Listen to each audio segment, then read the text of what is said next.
उत्पत्ति अध्याय 33। और याकूब ने आंखें उठाकर देखा कि एसाव 400 पुरुष संग लिए हुए चला आता है। तब उसने लड़के बालों को अलग अलग बांट कर लिया और राहेल और दोनों लौंडियों को सौंप दिया। और उसने सबके आगे लड़कों समेत लौंडियों को, उसके पीछे लड़कों समेत लिया को, और सबके पीछे राहेल और यूसुफ को रखा। और आप उन सब के आगे बढ़ा और 7 बार भूमि पर गिर के दंडवत की और अपने भाई के पास पहुंचा। तब एसाव उससे भेंट करने को दौड़ा और उसको हृदय से लगाकर गले से लिपटकर चूमा। फिर वे दोनों रो पड़े।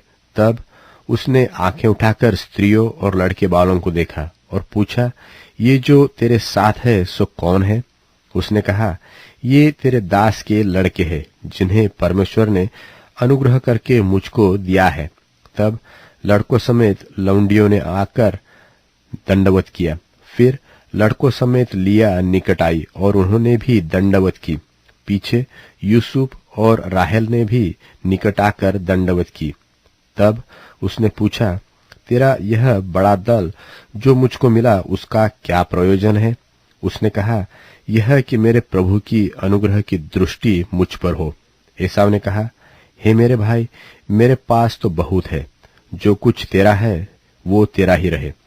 याकूब ने कहा, नहीं नहीं, यदि तेरा अनुग्रह मुझ पर हो तो मेरी भेंट ग्रहण कर, क्योंकि मैंने तेरा दर्शन पाकर मानो परमेश्वर का दर्शन पाया है और तू मुझसे प्रसन्न हुआ है। सो यह भेंट जो तुझे भेजी गई है ग्रहण कर, क्योंकि परमेश्वर ने मुझ पर अनुग्रह किया है और मेरे पास बहुत है। जब उसने उसको दबाया तब उसने भेंट को ग्रहण किया।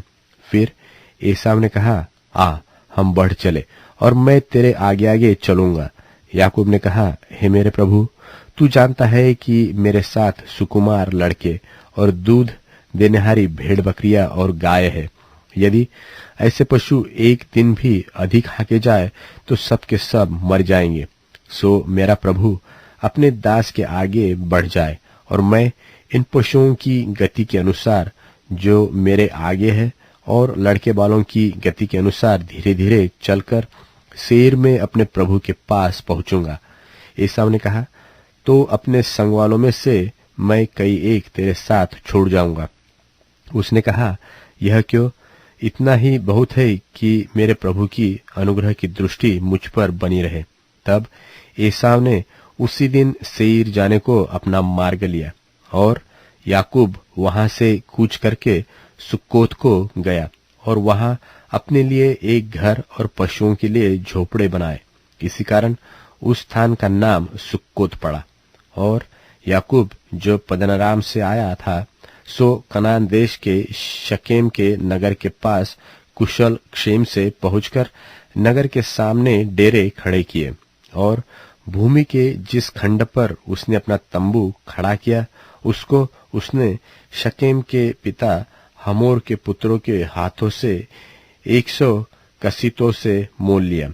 और वहां उसने एक वेदी बनाकर उसका नाम एलोहे इस्राएल रखा।